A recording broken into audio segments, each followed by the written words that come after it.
बिस्मिल्लाहिर्रहमानिर्रहीम। Second year biology chapter number 17। Topic है हमारा स्पाइनल कोड। तो आज हम देखते हैं what is spinal cord and its function और इसकी स्ट्रक्चर्स क्या है। ठीक है, पहले वो कहते हैं व्हाट इज़ स्पाइनल कॉर्ड। सबसे पहले हमें स्पाइनल कॉर्ड की डेफिनेशन पता होनी चाहिए कि स्पाइनल कॉर्ड है क्या है, इसकी लोकेशन क्या है, इसका वर्किंग क्या है, तो फिर हमें इसका टॉपिक बिल्कुल अच्छी तरह से क्लियर हो जाएगा। वो कहते हैं spinal cord is a hollow oval shaped cylinder. Oval shape कौन सा होता है? ये बेजवी शक्ल, इसको बोलते हैं ओवल शेप। ठीक है, spinal cord is oval shaped cylinder medulla oblongata. ठीक है, narrows down to form spinal cord. अब हमने यहाँ पे पढ़ा था ब्रेन में के टॉपिक में कि यहाँ पर क्या है, मेडुला ओब्लिगेंटा। ठीक है, मेडुला ओब्लिगेंटा के नीचे से क्या जा रहा है, अब यहाँ पर पास इस जगह पर क्या है हमारे पास स्पाइनल कॉर्ड। वो यही बता रहे हैं कि medulla oblongata narrows down to form spinal cord. Medulla oblongata नीचे से छोटा होता जाता है और वो क्या बना देते हैं, स्पाइनल कॉर्ड बना देते हैं। It made up of large number of neuron. ये बहुत सारे न्यूरॉन से मिलकर बना होता है। ठीक है, वो कहते हैं spinal cord show two areas in cross section. वो क्या कहते हैं यहाँ पे हमारे पास the cell fibres and cell bodies of these neurons are arrange in definite pattern. वो कहते हैं जो न्यूरॉन्स यहाँ पर मौजूद है ना, यहाँ पे हमने अभी देखा है forms and number of neurons. ठीक है, जो यहाँ पर मौजूद है उनका क्या है, डेफिनेट पैटर्न है। वो एक तरतीब के साथ अरेंज है, यानी कि वो ऐसे ही बस झगड़े में, इनकी एक अलग पैटर्न है, अलग से मतलब कि तरतीब के साथ वो क्या है, जुड़े हुए हैं। ठीक है, नेक्स्ट वो कहते हैं spinal cord shows 2 areas in cross section. इसके क्या है, 2 एरियाज हैं। अब वो 2 एरियाज कौन से हैं ये हम डिस्कस करते हैं। एक है ग्रे मैटर और एक है वाइट मैटर। ठीक है, कभी भी आपसे पूछ सकते हैं कि ग्रे मैटर और वाइट मैटर का डिफरेंस बताएं। ये शॉर्ट क्वेश्चन के लिए इंपॉर्टेंट शॉर्ट क्वेश्चन है। उसके अलावा वो पूछ सकते हैं कि इस ग्रे मैटर एमसीक्यूज में आ सकता है कि भाई इन ग्रे मैटर कहाँ पाया जाता है और वाइट मैटर कहाँ पाया जाता है। तो चलिए मैं आज आपको बताती हूँ कि इनका क्या डिफरेंस है। ठीक है, सबसे पहले आते हैं ग्रे मैटर। ग्रे मैटर वो कहते हैं इनर बटरफ्लाई शेप। अभी देखिए आपको बटरफ्लाई शेप टाइप फील हो रही होगी। इनर बटरफ्लाई शेप क्या है, ग्रे मैटर है। अब ये बात आप याद रखना, GREY grey, inner butterfly shape. ठीक है, जो बटरफ्लाई शेप होगी वो क्या होगी, ग्रे मैटर। और वो हमें पता है बटरफ्लाई शेप का है इनर है, तो वो क्या होगी, इनर पोर्शन। ठीक है, consist of non myelinated nerve fibres के। इसके अंदर नॉन मेलिनेटेड नर्व फाइबर्स होते हैं।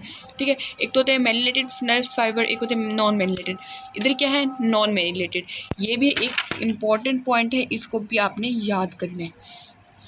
नेक्स्ट वो कहते हैं व्हाट इज़ वाइट मैटर। अब वाइट मैटर का हम अब देखें, जैसे हमने ऊपर पढ़ा है कि इनर मैटर, तो क्या होगा, बटरफ्लाई शेप्ड ग्रे मैटर होगा, वो कौन सा होगा, इनर मैटर होगा। और फिर बाकी कौन सा बचा, आउटर पोर्शन। आउटर पोर्शन क्या होगा, वो वाइट मैटर होगा। ठीक है, अब यूँ भी याद कर सकते हैं कि जिस तरह बोन्स होती हैं बाहर से वो क्या वाइट कलर की दिखती हैं, तो वाइट मैटर कौन सा होगा, आउटर पोर्शन हो जाएगा। जो इनर होगा वो थोड़ा विस्कस सा होता है, लिक्विडी सा होता है। ठीक है, तो ग्रे टाइप से शेड देगा उसकी, क्योंकि उसके सेल बॉडीज़ होती है, नॉन मेलिनेटेड नर्व फाइबर्स होते हैं, तो वो क्या होगा, ग्रे मैटर होगा। इस चीज़ से भी आप याद कर सकते हैं। उसके बाद वो कहते हैं it consist the outer portion of spinal cord consist of myelinated nerve fibre. हमने अभी अंदर क्या पढ़ा, अंदर कौन से हैं, नॉन मेलिनेटेड, बाहर कौन से हैं, मेलिनेटेड नर्व फाइबर। एक बार बुक से रीड कर लेते हैं। वो कहते हैं grey matter it is an inner butterfly shape grey matter it consist of central canal.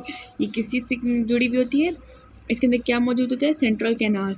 Grey matter consist of cell bodies and non myelinated nerve fibres और ट्रैक्स। ठीक है, फिर वो कहते हैं white matter the outer portion of spinal cord is composed of white matter.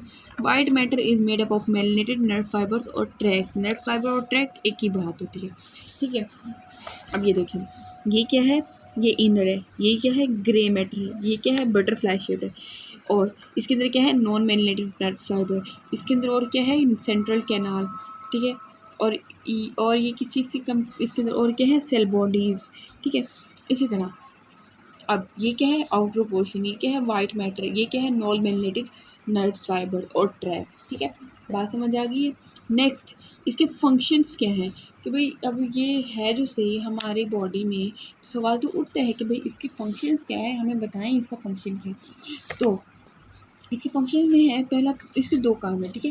पहला काम क्या है, the spinal cord is the centre of many reflexes, मतलब कि बॉडी से जो भी रिफ्लेक्सेस आएंगे वो कहाँ जाएंगी, स्पाइनल कॉर्ड में जाएंगे, उसके बाद ही ब्रेन में जाएंगी, ठीक है। डायरेक्ट ब्रेन में नहीं पहुँचेंगी, कहाँ से होके जाएंगी, स्पाइनल कॉर्ड से। तो क्या है, सेंटर ऑफ मैनी रिफ्लेक्सेस, बहुत से एक्शन यहाँ से जन्म लेते हैं। तो कहते हैं it act as a pathway for conducting impulse from different parts of body and brain. अब यही बात मैंने की है कि भाई ब्रेन से जो भी, अब ब्रेन से बॉडी से जो भी इम्पल्सेस आएंगी वो जाएंगी स्पाइनल कॉर्ड में, तभी वो जाएंगी ब्रेन में, और इस तरह ब्रेन से जो भी आएंगी वो पहले जाएंगी स्पाइनल कॉर्ड में और फिर जाएंगी हमारी बॉडी की तरफ। तो ये था आज का हमारा टॉपिक। अगर आपको कोई भी क्वेश्चन हो तो आप कमेंट सेक्शन में पूछ सकते हैं। Thank you.